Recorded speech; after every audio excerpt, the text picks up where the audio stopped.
le personnel de la reine aurait été incandescent de chagrin après la mort de Sa Majesté, après l'avoir entourée pendant ces derniers jours. La reine Elisabeth II est décédée paisiblement le 8 septembre au château de Balmoral, la résidence écossaise de la famille royale. Le domaine de 50 000 acres était connu pour être l'une des maisons préférées du défunt monarque, tenant une signification particulière de son enfance, de sa relation avec le prince Philippe et sa famille, qui passaient de longues périodes d'été au château. Sa Majesté arrivait à la fin de son séjour annuel de cette année lorsque sa santé a commencé à se détériorer. Son fils aîné, le roi Charles III, et sa fille unique, la princesse Anne, étaient à ses côtés au moment de sa mort. Également à Balmoral se trouvaient les assistants de confiance de la reine, qui ont sans doute passé le plus de temps avec le monarque au cours de ces dernières années après la mort du duc d'Édimbourg.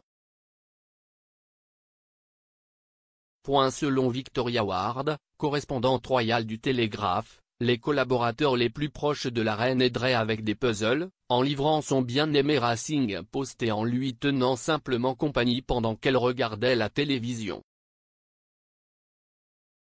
Ils étaient devenus indispensables, lui gardant le moral et l'esprit vif. Ces fidèles membres de la maison royale étaient présents pour les derniers voyages de la reine, la conduisant à l'abbaye de Westminster, où ses funérailles ont eu lieu lundi.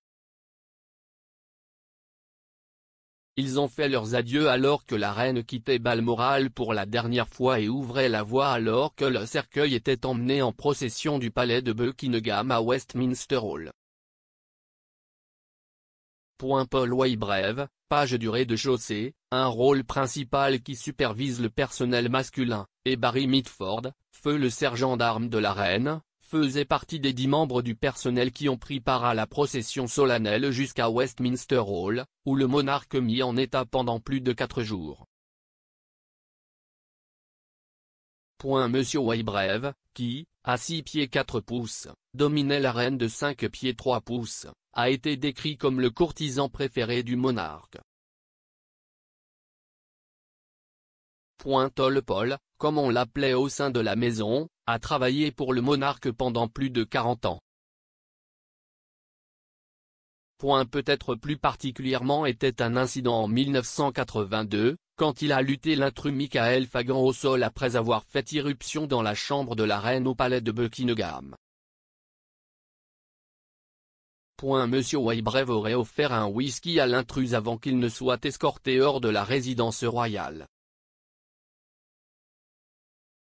Il peut également être reconnu comme l'assistant qui s'est tenu aux côtés de la monarque lors de son sketch pour les Jeux Olympiques de 2012 avec l'acteur de James Bond, Daniel Craig. Lui et Monsieur Mitford, qui a été nommé sergent d'armes de la reine en 2018, aurait été avec le monarque à Balmoral tout au long de l'été et pendant ces derniers jours.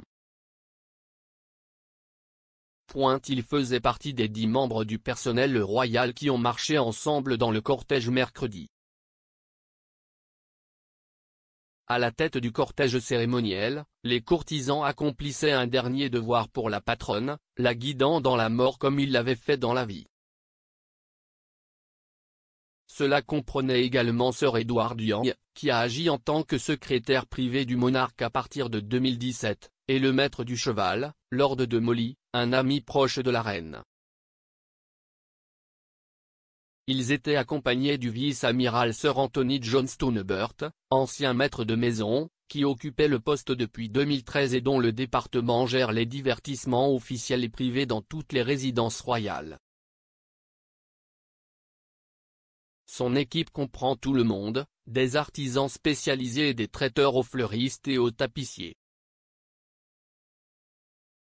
Le groupe était dirigé par Sir Tony, Tim Knox, directeur de la Royal Collection, et le lieutenant-colonel Michael Vernon, contrôleur, Lord Chamberlain Office.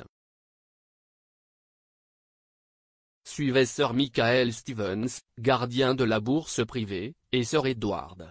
Puis vinrent Lord de Molly et le comte de Dalhousie, Lord Steward de la Maison Royale et l'un des plus hauts fonctionnaires de cérémonie de la reine. Enfin, fermant la marche, M. Weybrève, M. Mitford et un intendant du palais. Le décès de la reine Elisabeth aurait dévasté son personnel fidèle, dont beaucoup sont au service de la famille royale depuis plusieurs décennies. Suite à la confirmation par le palais que le monarque était décédé, un initié royal a déclaré à People que ses courtisans personnels étaient dévastés. Ils ont poursuivi, ils sont incandescents de chagrin. Même si vous y êtes préparé, après toute une vie de service, ce fut toujours un choc terrible. Après les funérailles d'État du monarque à l'abbaye de Westminster, un petit service d'inhumation aura lieu à la chapelle Saint-Georges à Windsor. Cela donnera aux membres de sa famille royale l'occasion de lui rendre hommage. Le cercueil de la reine sera emmené en procession de l'abbaye à l'arche de Wellington Hyde Park, où il sera chargé dans le corbillard d'État et conduit 1 heure à l'ouest jusqu'au château de Windsor. Vers 16 h, le roi Charles, la reine Camilla et le reste de la famille royale occuperont les bancs de Saint-Georges. Alors qu'une congrégation de 800 personnes devrait y assister, cela aura une atmosphère plus intime que les funérailles d'État. Un rôle clé que les membres de la famille royale et les politiciens joueront lors des funérailles de la reine. Les funérailles de la reine Elisabeth II seront suivies par des membres de la famille royale et des politiciens du monde entier, et certains ont des rôles clés à jouer lors de l'événement historique. Les funérailles d'État seront dirigées par le doyen de Westminster, David Doyle, dont la nomination à ce poste a été approuvée par la reine en 2019. La première ministre Liz Truss et la secrétaire générale du Commonwealth, l'honorable Patricia Scotland de Cassé, donneront des leçons et un sermon sera prononcé par l'archevêque de Canterbury, Justin Welby. Après le service, le roi Charles III, la reine consort et les membres de la famille royale suivront le cercueil hors de l'abbaye de Westminster où une procession commencera vers l'arche de Wellington. La reine sera enterrée avec son mari, le duc d'Édimbourg, dans la chapelle commémorative du roi George VI dans la chapelle Saint-Georges, au château de Windsor, à 19 h 30 lundi. Les invités de l'abbaye, qui comprend des dirigeants mondiaux, des diplomates étrangers et des politiciens, ne suivront pas pour la cérémonie à Windsor. Le comital présentera une gamme de traditions royales qui symbolisent la fin du règne d'un monarque. La couronne impériale de l'État, qui repose sur le cercueil depuis son départ de Balmoral, l'orbi et le sceptre seront soulevés du cercueil par le bijoutier de la couronne, séparant la reine de sa couronne pour la dernière fois. À la fin du dernier hymne, le roi Charles s'avancera et placera la couleur du camp de la Queen's Company des Grenadier Guards, une version plus petite de l'étendard royal du régiment, sur le cercueil. À la fin du service, le joueur de cornemuse personnel du souverain jouera une lamentation depuis la porte entre la chapelle et le cloître du doyen et s'éloignera lentement pour que la musique s'estompe progressivement. La famille royale se retirera ensuite au château de Windsor pour une réception tranquille. Ils se rassembleront plus tard pour un enterrement privé.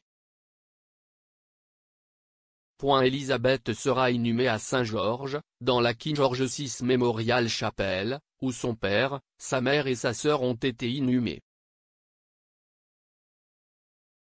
Le prince Philippe, qui se trouve actuellement dans le Royal Vault, sera ensuite déplacé pour être aux côtés de sa femme. Il marque le dernier événement pour pleurer la perte de la reine Elisabeth et la fin de la période de deuil national.